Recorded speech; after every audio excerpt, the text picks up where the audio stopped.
상해라는 곳을 가게 되면 꼭 들러보는 곳이 있다고 합니다. 그곳은 바로 우리 대한민국 임시정부가 있었던 곳입니다. 과거에 수많은 젊은이들이 내 나라 내 민족 대한민국을 생각하면서 군사훈련을 받았던 상해에 있는 임시정부, 그리운 산천을 생각하면서 다시 내 나라 내 민족을 찾기 위해 온 시간을 불태우며 울었던 곳, 그것이 지금 임시정부 상해에 있는 곳인데, 근데 지금 그곳에 가면 사진, 그들이 모여서 회의했던 책상 그대로 보존되어 있다고 합니다. 그런데 그 건물이 너무나 초라하고 너무나 작고 잘 관리가 되어 있지 않아서 가본 이들로 하여금 또 한 번의 울음을 흘리게 하는 곳이 우리 상해에 있는 임시정부라고 합니다.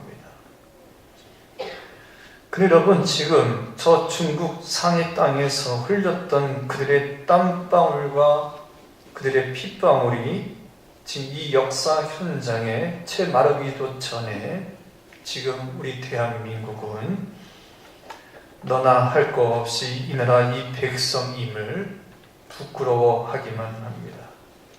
정치는 정치대로 길을 잃고 서로 당파 싸움에 끊임이 없습니다. 어디 가보아도 말로는 정의를 외치나 정의는 없고 인의도 사라진 지도 오래되었습니다. 모두가 각자 자기중심, 개인주의, 그러다 보니까 모든 조직과 사회 시스템에 원칙도 기준도 상식도 없습니다. 도덕은 이미 땅에 떨어진 지 오래되었습니다. 그동안의 백성들이 더 이상 이 나라 이 민족에게 희망을 걸지를 않습니다. 제가 2019년도 시작하는 송군영신 예배에 우리 교우들에게 이런 말을 했어요. 2019년도가 그리 밝지는 않다고, 경제적으로 그리 밝지 않다고. 모든 사회학자, 경제학자들이 이 나라 이 민족의 경제 지표를 내리막길로 보았어요. 매우 어둡다고 보았어요. 그래서 제가 그 새해를 시작하면서 우리 교회 사업체 심단을 했습니다. 지난주에 내가 아는 지인을 만나보았더니 정말 어렵대요. 정말 어렵대. 말 그대로 정말 어렵대. 기업을 사업하신 분들이 큰 사업일수록 정말 아주 절실하게 몸이 어렵다는 걸 느끼죠. 과거 IMF보다 만큼 힘들고 어렵다고 그러더라고요. 그런데 과거 1996년, 97년도 IMF 때에는 그렇게 힘이 들고 어렵고 힘든 시기를 지날 때에 우리 기독교가, 우리 한국교회가 이 나라 이 민족을 위로했습니다. 작은 희망이라도 주었습니다. 그런데 지금 우리 한국교회는 이 나라 이 민족에게, 사람들에게 희망이 되지 못하고 있습니다. 이유가 무엇인지 아십니까? 배가 너무 불렀어요. 교회가 배가 너무 불렀어요. 세상 잡도사니의 가치관, 하나님 나라 가치가 아닌 세상 가치관이 교회 안에 오랫동안 자리를 잡고 보다니까 교회가 배가 불렀어요. 뉴스를 보면 아시겠지만 그 누군가가 교회 헌금을 횡령해서 검찰 수사를 받았다니, 어느 목사는 주의 정이라는 미명하에 청소년들, 청년들을 오랫동안 성추행하여 감옥에 가게 되었다니, 그 옛날 한국교회를 부흥시켰던 수많은 사람들의 부러움의 대상이었던, 존경의 대상이었던 목사님들이 하루아침에 세습이라는 명예에 한순간에 무너져서 세상 사람들이 화제에 입에 오르라 내리라 하면서 그만 교회가 나라와 민족의 등불이 되지 못하고 소망이 되지 못하고 희망을 잃어버렸어요. 중국 춘추시대의 관자에 의하면 나라가 망할 때는 이 5가지의 9가지의 원인이 있답니다. 이런 9가지 때문에 나라가 망한다고요. 첫 번째, 한번 읽어볼까요? 시작. 국방을 게을리하면 나라가 망한다. 두 번째, 시작. 무차별 평화주의가 이길 때 나라가 망한다. 평화주의는 좋은 건데 무차별, 그냥 폭력을 쓰면서 그냥 평화주의를 외치는 그런 무차별 평화주의가 이길 때, IS 같은 거죠, 여러분. 이길 때 나라가 망한다. 세 번째, 시작. 쾌락주의가 세상에 만연할 때 온 세상이 그냥 흥청만청 쾌락이냐, 육신의 종교, 술, 밤문화 이런 것이 만연하면 그 나라는 로마가 망한 이유가 거기잖아요. 예? 쾌락주의가. 네 번째, 시작. 정치가 겉으로만 번들해한 억지 이론에 힘을 때, 겉으로만 이론은 되게 좋은데 겉으로만 번지르르 한 현실성이 없는 그런 이론을 펼칠 때 나라가 망한다. 다섯 번째, 시작. 금권주의에 물들어 도마는 사람이 편해질 때, 여러분 나라와 민족이 어떤 사람이 지도자가 되냐면 돈 많은 사람이 지도자가 되는 게 아니라 의로운 사람이, 할렐루야, 하나님을 알고 의로운 사람이, 지혜로운 사람이 나라를 정치하려는데 돈 많은 사람이 지도자가 돼서 다스리면 나라가 망한다. 뭐 나라뿐이겠어요. 여섯 번째, 시작. 사람들이 이념이 아니라 이해에 따라 도담을 꾸미고 파벌끼리 세력 다툼을 일삼게 될 때, 사람들이 이념이 아니라 이해관계에 의해서 당을 꾸미는 거예요. 당을 만들고 또 파벌끼리, 김씨 집안이니 이씨 집안이 해서 김씨 집안, 뭐 이씨 집안, 우리나라가 그랬던 거 아니에요. 그래서 파벌끼리 싸움을 했어. 나라가 망한다. 일곱 번째, 시작. 위아래 할 것 없이 모두가 사치풍조에 젖을 때, 뭐 나이가 어린아이부터 시작해서 작년에 여기까지 사치를 일삼으면 그 나라는 망한다. 있다고 그냥 막 흥청망청 그냥 막 여행 떠나고 막 그러면 돈을 막 물붓듯이 써버리면 그 나라는 망한다. 여덟 번째입니다. 시작. 정실 인사에 흐르고 감투를 끼리끼리 돌려가며 차지할 때, 이거 참 중요한 거예요. 정실 인사에 흐르고 감투를 끼리끼리, 자기들끼리 마음 맞는 사람끼리, 끼리끼리 네 편 내 편 가지고 내가 원하는 사람끼리 그 보직을 세우는 거예요. 감투를 그렇게 세워버리면 그 나라 망한다. 이번엔 내가 대통령 될 테니까 다음에 네가 대통령 돼. 그래서 어떤 보직을, 그 보직에 맞는 사명자, 재능에 많고 은사에 많고 이런 사람을 세우는 게 아니라 그냥 내 사람을 거기다가 감투를 심는 거야. 부서에다가 보직을, 저 부서에다가 보직을 심어놓으면 그 당시에 그렇게 하지만 결국은 나라가 망한 거예요. 우리나라가 이게 되게 심해요. 아주 감투. 사람을 심을 때도 그냥 끼리끼리. 여러분, 나라와 민족뿐만 아니라 어디 가나 마찬가지예요. 모두 문제예요. 형평성이 있어야 합니다. 차별이 있으면 안 됩니다. 이 정도, 지도자가 이 정도는 지름이 있어야 되거든요. 그런데 이걸, 우리나라 이거 인맥, 아주 지연, 혈연, 이거 얼마나 강한지는 몰라요. 하여튼 내 마음에 든 내 사람을 심는 거야. 이게 나라와 민족 공동체를 무너뜨리는 거예요. 아홉 번째, 시작. 아랫사람이 윗사람에게 아첨을 일삼고 진실로부터 위정자의 눈을 그럴 때 나라가 망한다.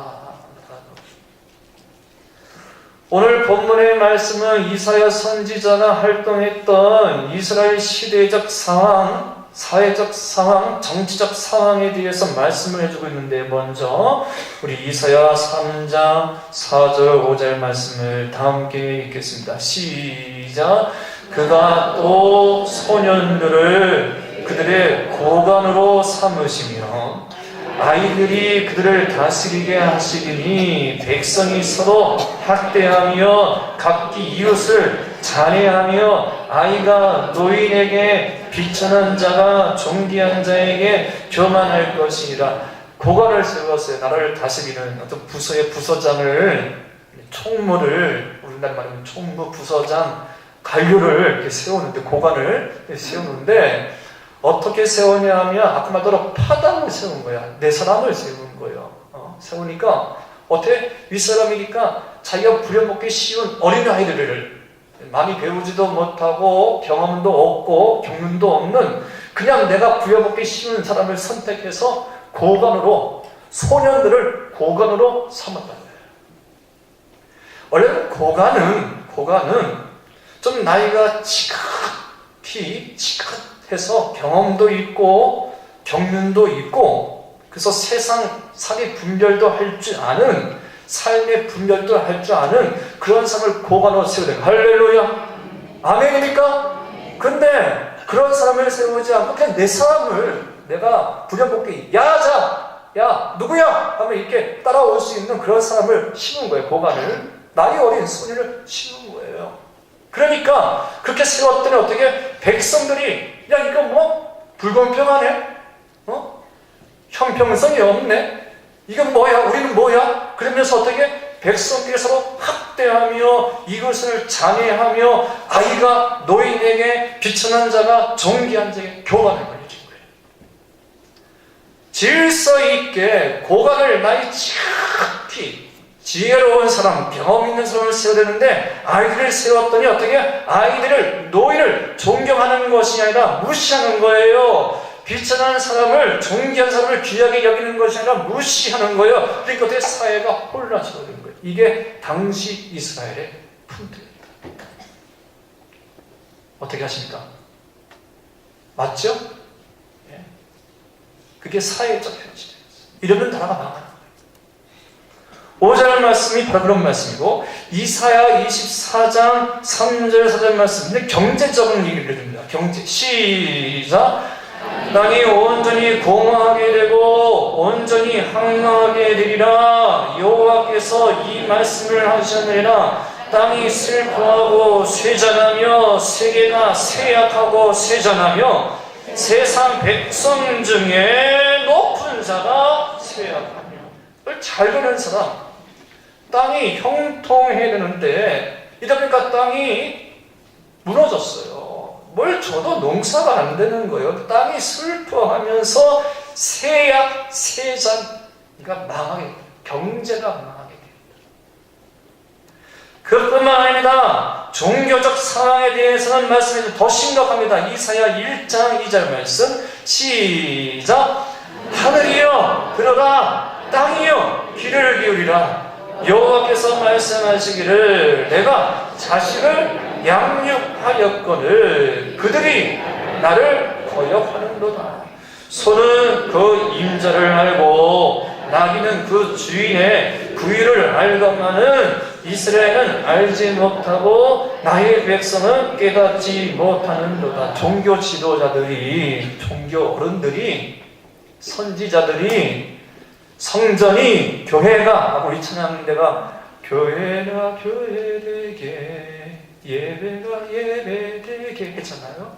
교회가 교회되게, 예배가 예배되게, 제사가 제사답게, 교회가 교회의 기능을, 성전이 성전의 기능을, 성도가 성도의 기능을, 종교인들이 종교의 기능을, 제사장들이 제사장의 삶을 살지 못하니까 어떤 일이 생기느냐 하면은 내가 자식을 양육하거늘 그들이 나를 거역, 은혜를 배반하는 거예요.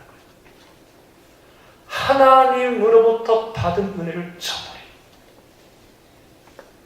성전이 성전의 기능을 하지 못하니까, 제사장이 제사장의 기능을 하지 못하니까, 종교의 지도자들이 종교의 기능을 하지 못하니까 백성들이 하나님을 잊어버리고 하나님의 은혜를 잊어버리고 어떻게 되었는가 하면 소나 나귀보다 못한 존재가 되었다는 겁니다. 보십시오. 소는 그 인자를 알고 나귀는 그 주인의 구유를 알건만 이스라엘을 알지 못하고 깨닫지도 못하느니라. 소, 나귀보다도 못한 존재가 되었느니라 이거예요. 교회가 교회의 기능을, 종교가 종교의 기능을, 성전이 성전의 기능을 감당하지 못하니까 백성들이 하나님의 은혜를 잊어버려서 소와 나귀보다도 못한 존재가 되어버렸느니라. 그런 겁니다. 이럴 때에 이스라엘 사회적, 정치적, 종교적 모든 어둠을 보고 이렇게 한마디로 이야기를 합니다. 이사야 1장 4절 말씀 시작. 슬프다 범죄한 나라여, 허물진 백성이요, 해악의 종자요, 행위가 부패한 자식이로다. 그들이 여호와를 버리며 이스라엘 거룩하신 이를 만홀히 여겨 멀리하고 물러 스스로는 자기 자신들이 하나님의 선택받은 백성이라고 하나 하나님 보시던 패역한 백성이요 나라요. 9절 말씀을 읽겠습니다. 오늘 읽은 9절 말씀 시작. 대저 이는 패역한 백성이요 거짓말하는 자식들이요 여호와의 법을 듣기 싫어하는 자식들이라. 여기서 패역하다라는 말은 원어로 사라라는 말인데 거역하다, 변절되다, 또 부패했다라는 말은 매우 절망적이게 악하다, 치료가 불가능하다라는 말이에요. 그만큼 썩고 부패했다, 나라와 민족이 부패했다는 겁니다. 하나님이 이 말씀을 하시면서 이사를 통하여 경고의 메시지를 주시죠. 소위 회개하라고, 돌이키라고. 다 함께 이사야 30장 14절 말씀을 읽겠습니다. 시작. 그가 이 나라를 무너뜨리시되 그물을 깨트림같이 아낌이 없이 부수리니 그 조각 중에서 나무위에서 불을 붙이거나 물 웅덩이에서 물을 뜰 곳도 얻지 못해라. 오늘 본문의 말씀이죠.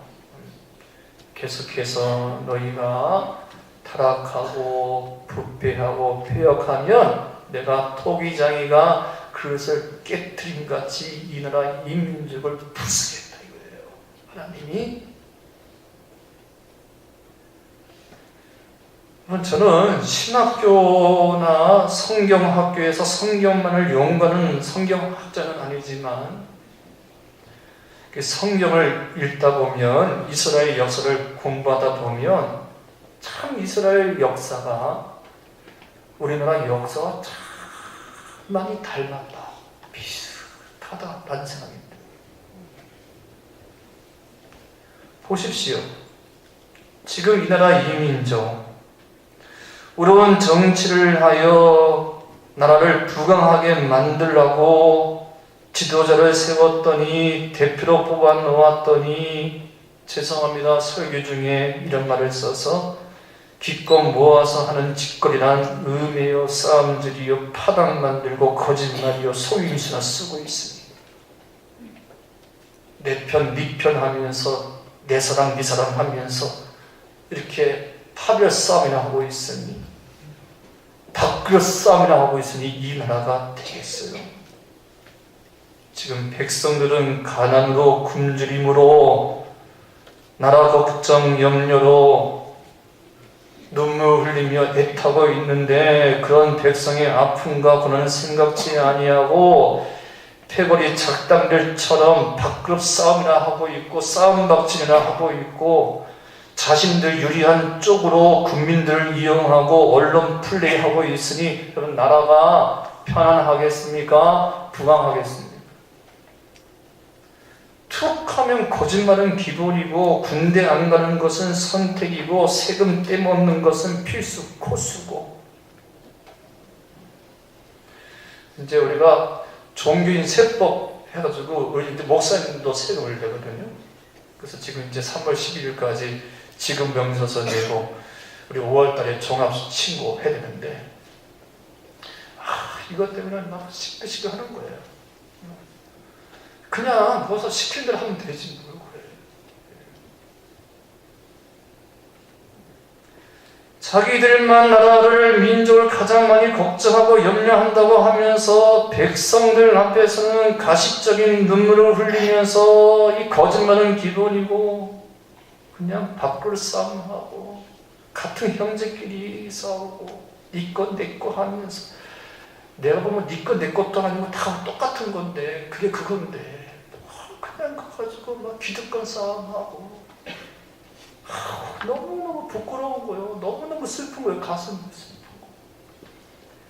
이런 정치적, 사회적, 종교적 부패에 대해서 하나님은 이사야 선지자를 통해서 책망을 하시는 겁니다. 어떻게? 이사야 20장 3절 4절 말씀을 다 함께 읽겠습니다. 시작. 그때에 여호와께서 아모스의 아들 이사야에게 말씀하여 이르시되, 갈지어다 내 허리에서 배를 끄르고 내 발에서 신을 벗을지니라 하시매, 그가 그대로 하여 벗은 발로 다니니라. 여호와께서 이르시되, 나의 종 이사야가 3년 동안 벗은 몸과 벗은 발로 다니며 애국과 구수에 대하여 징조와 애표가 되느니라. 부패하고 썩고 냄새나고 하나님 보시기에 가증하고, 그러니까 하나님이 이사야 선지자에게, 이사야 네가 안 되겠다. 네가 3년 동안 발버벗고 신발을 벗으면서 나라와 민족, 사회, 종교 지도자들에게 회개하라, 천국이 가까워하느니라. 이런 것이 썩었니 고쳐라 하고 일을 했어요. 그래서 이사야가 3년 동안 벌거벗은 몸과 벌거벗은 다니며 외친 거예요. 돌아와라, 고쳐라. 더 이상 싸움박질 하지 말아라. 단파 싸움 하지 말아라. 하나님 앞에서 가증한 거짓말 하지 말아라. 똑바로 하라 하면서 회개해라, 개혁을 외쳤어요. 그럼에도 불구하고 그 쓴 말이 듣기 싫어서 오늘 본문 말씀에 뭐라고 이야기합니까? 10절 말씀에 그들이 선견자에게 이르기를 선견하지 말라, 선지자들에게 이르기를 우리에게 바른 것을 보이지 말라, 우리에게 부드러운 말을 하라, 거짓된 것을 보이라. 하나님의 의로운 말을 하고 공의의 말을 하고 정직한 말을 하는 히스기야에게, 아니 이사야에게, 선지자들에게 그런 말, 그런 시끄러운 말 하지 마. 좀 제발 부드러운 말, 좀 듣기 좋은 말만 해. 좀 우리가 의로운 것이니까 좀 잘된다, 잘한다, 그런 말 좀 해주고 축복의 말 좀 해주지, 왜 그렇게 왜 자꾸 귀에 거슬릴 만한 그런 말 하지 말아라 그러는 거예요. 거짓말을 좀, 거짓된 걸 좀 보이면서 11절 말씀에 너희는 바른 길을 버리며 첩경에서 돌이키라, 이스라엘 거룩하신 이를 우리 앞에서 떠나시게 하라. 하나님 그 거룩하신 일을 좀 떠나. 하나님 얘기 좀 하지 말고, 하나님의 법 얘기 좀 하지 말고, 좀 그런 얘기 하지 마라 그러는 거예요 지금. 이만큼 나라와 사회가, 정치인들이 부패해요. 그래서 결국은 하나님이 어떻게 하십니까? 돌이키지 않고 오히려 하나님의 경고와 심판의 메시지를 무시한 이스라엘에게 벌을 주시는데, 바벨론을 보내고 아수르를 보내서 70년 동안 나라를 잃게 하죠. 여러분, 저는 정말 정치의 정자도 몰라요. 그런데 아무것도 모르는 제가 지금 이 나라, 이 민족을 보면 너무너무 화가 나요. 어떻게 이 나라, 이 민족, 이 경제가, 정치가, 종교가 이렇게 죽음 일보 직전까지 가게 되었냐는 거죠. 나라, 민족 부강하게 만들라고 당 대표를 뽑아 주었더니 모여서 하는 짓거리한 싸움질이요, 자기들 밥그릇 싸움이요 그런 백성의 고난을 아랑곳하지 않고 마치 동네 패거리 잔당들처럼 자신의 이익만을 구하고 아쉬울 때는 나라와 국민을 이용해서 나라의 혈세를 쟁취하는 도둑질을 하고 있으니 이 나라가 잘 되겠냐고요. 심지어 눈먼 돈이다, 주인 없는 돈이다 라고 돈 찾아가래요. 여러분, 그게 어디 눈먼 돈이요 주인 없는 돈입니까? 예? 여러분, 이 나라의 이 세금이 주인 없는 돈입니까? 바로 여러분의 돈이에요. 여러분의 돈. 국민의 혈세요. 근데 국민의 혈세가 어찌 눈먼 돈이고 주인 없는 돈입니까? 연초에 제 방에 어느 집사님이 찾아왔어요. 이게 눈이 오는 날씨였는데 추운 날씨인데 제 방에 찾아왔어요. 그래서 앉더니 시꺼먼 봉지 하나를 가지고 오셔서 봉지 하나를 집사람에 이렇게 두시는 거예요. 그래서 제가 집사님 이게 뭔 봉지예요? 시꺼먼 봉지가 뭔 봉지예요? 했더니 이렇게 열어보니까 거기에 1,000원짜리, 5,000원짜리, 또 10,000원짜리 이렇게 구겨진 이 지폐가 이렇게 흐뭇한데 이렇게 밴드 이렇게 꽁꽁 묶어가지고 검은 봉지에 싸가지고 거의 대부분 1,000원짜리인데 이렇게 이 정도. 요즘 이게 뭐예요? 목사님 이제 연초 이렇게 추운 날에 교인들 가운데 어려운 사람이 있으면 좀 드리세요 하고 가지고 오셨어요. 근데 이분이 아침부터 그 추운 날에 그냥 나가가지고 그게 100원짜리, 뭐 10원짜리, 20원짜리 그걸 해가지고 모아서 가져오신 거예요. 아주 넉넉한 분들 그냥 매일 그거 10원짜리, 20원짜리 그냥 해서 그렇게 해서 하루하루 사신 분인데 그걸 가지고 뭐 매일매일 그냥 얼마씩 떼가지고 모은 거를 가지고 와서 목사님 이거 어려운 교인들 있으면 이거 좀 드리세요 하고 고작했는데 제가 그걸 보는 순간 이렇게 여기서 가서 울고 난 뭐야? 이런 뭔가 이 집사람들 이렇게 힘들고 어려운데 이걸 교인들에 가서 드려. 그래서 제가 기도하면서 제가 좋은 데 바른 데 쓰겠습니다 하고 해줬어요. 작년에 저희 교회에 캄보디아에서 선교하시는 최병서 목사님이 오셨어요. 네, 오셔서 말씀을 증거하시고 캄보디아 사역을 설교하시고 그 다음에 설교하시면서 선교 사역을 이야기하시고 또 어려운 고충에 대해서 말씀을 해주셨어요. 대부분 선교사님들이 이게 물이 안 좋아요. 선교지가 물이 안 좋다 보니까 이가 이게 석회 때문에 다 써. 지난주에 오셨던 이한선 선교사님도 이가 없어요. 또 눈도 보이셨죠. 설교 끝난 말씀하시는데 벌써 제 한쪽은 실명 나겠대. 이 석회 때문에. 네. 캄보디아 가신 지 몇 년 만에 사모님이 그 석회는 물을 먹다 보니까 이가 다 없어. 잇몸도 다 망가진 거예요. 일을 이제 해야 되는데 그런 어려움을 얘기하면서 좀 주폭 사역을 하고 계신다고 하니까 어느 집사님이 그 다음 주에 제 방에 오셨어요. 저는 한 번도 그 집사님에 대해서 생각해 본 적이 없어요. 전혀 생각지 못했던 집사님이 제 방에 오셔서 봉투 하나를 주시면서 목사님 이거 지난주에 오셨던 캄보디아에 오셨던 그 선교사님에게 드렸으면 좋겠어요 하고 주신 거예요. 근데 보니까 꽤 큰 액수가 그걸 보고 나서 내가 얼마나 가슴 무너지는지 넉넉한 집사님이 아니십니다. 그 집사님이 아침에 나가가지고 쉬지 않고 하루에 몇 번 그냥 앉았다 일어났다 하면서 일을 하시는 분이에요. 얼마나 큰 일을, 그냥 힘든 일을 하시는지 몰라요. 넉넉지 않은 그 집사님이 자신도 힘들지만 성교사님을 위해서 봉투를 주셔서 꼭 최병서 목사님께 전달했으면 좋겠다고 드리면서 내가 알았습니다 하고 기도해 줬어요. 그리고 그날에 바로 전화드렸어요. 그랬더니 이 성교사님이 아직 캄보디아 가지 않고 지금 치료 중에 계시더라고요. 그래서 통화를 하면서 제가 이렇게 얘기했습니다. 성교사님, 목사님, 최목사님, 제가 동기니까, 같은 동기니까 내가 그냥 당부 겸 기도로 부탁을 드리겠다고, 이 돈은 그냥 돈이 아니라고, 성교사님에게 후원하는 이 후원금은 그냥 후원금이 아니라 그 집사님의 피입니다. 그 집사님의 피입니다. 기도 많이 해주시고 제발 이것만큼은 허튼데 쓰지 마시고 꼭 하나님의 나라와 의를 위해서 쓰십시오 하고 당부를 드렸어요.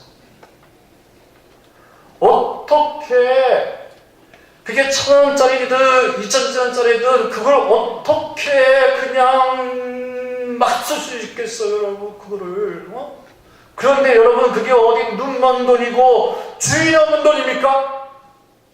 예? 그게 어떻게 주인 없는 돈이고 눈 먼 돈이냐고요? 예? 여러분의 핏값으로 함께 되어진 귀한 예물 아닙니까? 할렐루야!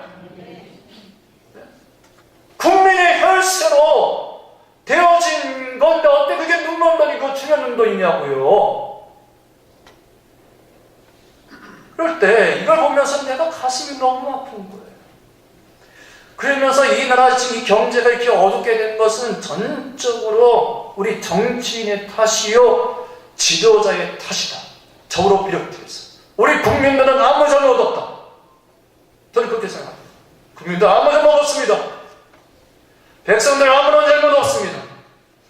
국민들은 등골이 휘어지고도 밤낮을 가리지 않고 뜨거운 샘물 앞에서, 차가운 자상 앞에서 그 추운 날에 앉아가지고 밤낮을 가리지 않고 열심히 일하는데 우리끼리 밖을 싸움하는 우리 지도자의 잘못, 당파 싸움하는 우리의 잘못, 공의와 진실이 없는 우리 지도자의 잘못, 우리의 탓이다. 저는 그렇게 생각합니다. 깨끗해야 하고 진실해야 되고 의로워야 되고 그거는 누구보다 형평성이 있어야 돼요. 할렐루야. 누구보다 공의로워야 하고 사람 가리지 말아야 할 지도자의 잘못이. 여러분, 오늘은 우리 대한민국 3.1절 100주년 되는 해입니다. 제가 이번 설교를 준비하면서 참 공부를 많이 했어요. 독립선언서에 서명한 민족 대표 33인 중에 절반 16명이 기독교인이었습니다. 서명하지 않는 민족 지도자 48명 가운데 24명이 기독교인이었습니다. 할렐루야! 절반 이상이 기독교인이었습니다. 그러니까 50%가 기독교. 전국에서 만세 시위가 일어난 것을 살펴보면 기독교가 주도한 곳이 78곳이었고 천도교가 주도한 것은 66곳이었고 기독교와 천도교가 공동으로 주도한 것은 42곳이었어요. 전반적으로 기독교가 나라와 민족을 이끌어갔습니다. 재미있는 것은 실제로 독립선언서를 낭독하고 3.1운동을 출범시킨 이는 전혀 우리가 생각지 못했던 의외의 인물이었습니다. 우리는 민족 대표가 3.1운동을 했으리라 생각하는데 실제 그렇지 않아요. 치밀한 계획을 민족 대표가 세웠어요. 3월 1일 날에 종로 파고다 공원에서 우리가 만세 시위운동을 하자 하고 민족 대표들이 계획을 세웠는데 그 민족 대표들 가운데에 29명이 그만 유영에게, 일본 순경에게 자수를 했어요. 그 체포가 됐어요. 네. 이 소식을 전해드린 전재용이라는 사람이 민족 대표가 29명이 기꺼이 열심히 계획하고 뭐 하다 막상 딱 하면서 자수하고 체포되었으니까 어땠겠어요? 그 전재용이라는 사람이 파고다 공원에서 3월 1일 날에 올라가서 독립선언서를 낭독을 한 겁니다. 그리고 함께 만세를 부르게 된 거예요. 그러면서 3.1 운동이 시작된 거예요. 아시겠어요, 여러분? 네? 총독부가 1919년 5월 3월 3.1 운동이 한참 진행되고 있던 시기에 발표한 자료에 의하면 이 3.1 운동으로, 여러분 3.1 운동, 우리 대한민국 만세, 나라를 찾자, 이게 대한민국을 다시 한번 회복하자 해서 이 3.1 운동으로, 이것으로 인해서 교회가 이 3.1 운동에 동참함으로 교회가 완파된 것이, 교회가 완전히 사라진 것이 17개예요. 불을 지르고 포탄을 총을 쏘고 나서 교회가 3.1 운동에 참여해서 몇 개가 17개가 없어졌어요. 반파된 것은 24개. 그냥 일부 피해를 본 것은 42개. 교회가 3.1 운동으로 손해본 액이 3만 불, 미션 스크린 오산 중학교 피해액이 5,000불. 야, 제가 이 기사를 읽고 나서 지금 만약에 여러분 우리 지금 나라와 민족이 어려움을 당하고 있으니까 여러분 우리가 나라와 민족을 위해서 우리 교회가 한번 참여하지 않겠습니까? 우리 일어납시다, 3.1 운동 합시다 하면 이걸 우리 교인들 전부 다가 100%가 참여할까? 혹시 그런 사람은 없을까? 목사님 가만히 있죠. 우리는 가만히 있죠. 우리 괜히 했다가 피해보면 교회가 전소되면 어떻게 해요? 불타면 어떻게 해요? 그런 생각이 드는 거야. 왜? 건물이 더 중요하잖아. 안 그래? 여러분? 건물이 중요하니까 이러다가 교회 뭐가 십자가 타고 불타버리면 어떻게 해요? 그러니까 아이고 우리는 그냥 가만히 있죠. 3.1 운동을 여러분, 교회가 15곳에 완전히 없어져버렸어요. 피해 액수가 어마어마해요. 그럼에도 불구하고 교회가 나라와 민족이 어려울 때 앞장섰습니다. 아멘입니까? 그래서 우리 교회가, 기독교가 민족 종교가 된 거예요. 그래서 민족 종교가 된 거예요. 1919년 6월 30일 3.1 운동으로 투옥된 사람이 우리 기독교인이 2190명, 유교, 불교, 천도교는 1500명. 훨씬 더 많죠, 우리 기독교인들이. 여기서 주목할 것이 있습니다. 그 당시 기독교 복음활은 1.5%요. 1.5%. 10명 가운데 1명, 2명이 예수 믿었어요. 지금 우리 대한민국의 기독교 복음률은 몇 프로죠? 한 10% 넘을걸요? 1.5%. 10명 가운데 1명, 2명이 그 10분의 1이 여러분 나라와 민족을 살렸어요. 아멘입니까? 그게 우리 교회의 자랑이고 기독교의 자랑이고 50%가 아니고 60%가 아니고 겨우 1명, 10명 가운데 1명, 2명이 민족의 나라에 등불했어요. 그 의로운 그 한 사람 때문에 나라와 민족이 회복되어진 겁니다.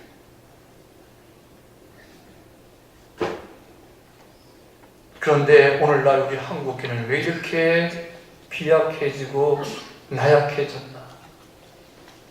이유는 단 하나, 교회가 물량주의에 빠졌습니다. 한국교회가 세속주의에 빠졌습니다. 그저 대형화에만 관심이 있고 건물에만 관심이 있고 그저 숫자에만 관심이 있고 예산에만 관심이 있고 당신 예수 믿습니까? 하고 물으면 제일 먼저 묻는 답이 어느 교회 다니냐고, 그 어느 교회 다니냐고, 몇 명 모이냐고. 관심이 이것뿐이에요. 무슨 일을 하냐, 어디에 헌신하고 있느냐, 그런 거 묻지 않냐고. 교회가 어디냐, 몇 명 모이느냐, 직분은 뭐냐, 뭐 그런 것만 묻고 있어요. 보통 관심이. 오로지 숫자, 예산, 교회 예산이 얼마요? 1년에 예산 얼마나 남겼어? 뭐 그런 거예요. 올해 예산은 몇 프로가 들어왔어? 예산을 얼마 짰는데 얼마나 되냐고. 제가 연체 분명히 했잖아요. 우리 한국 지금 경제가 좋지 않아요. 지금 아이보다 더 어려워요. 근데 온통 관심은 그쪽에 있는 거야. 영어구원 그런 거 관심 없고 건물 뭐 나라와 민족의 역사관 뭐 그런 거 뭐 다음 세대 비전 그런 거 없어. 오로지 프로그램 숫자 이런 거만. 왜 그만큼 교회가 세속주의에 물량주의에 물들었어. 우리 온 성도가 다 말로는 물질을 비판하고 비난하면서도 모든 정책이 시스템이 육을 살리는 정책이요. 교회를 하나의 기업으로 보는 겁니다. 잘 관리해서 부풀리자 뭐 그런 겁니다. 여러분 우리나라 100년 전에 교회는 그런 거 하지 않았어요. 모이면 기도하고 모이면 생명 살리고 나라 살리고 민족 살렸어요. 그래서 교회에서 어떻게 했어요? 술을 금지시키고 도박을 금지시키고 구체 보상 운동을 일어나서 할렐루야 아끼자 아껴서 나라를 살리자 그랬던 겁니다. 그러면서 3.1 운동이 일어난 거예요. 할렐루야 아멘. 구체 보상 운동이 뭐예요? 예? 여자들이 비녀 뽑고 다 뽑아가지고 반지 뽑고 그래서 나라 살리자 그런 거 아니에요. 근데 지금 우리 교회는 한국 교회는 비대해졌어요. 그런 거 없어요. 그런 거 없어. 그저 개인주의 나만 내 자신만 우리만 배부르면 된다. 세속주의에 물들어갔어.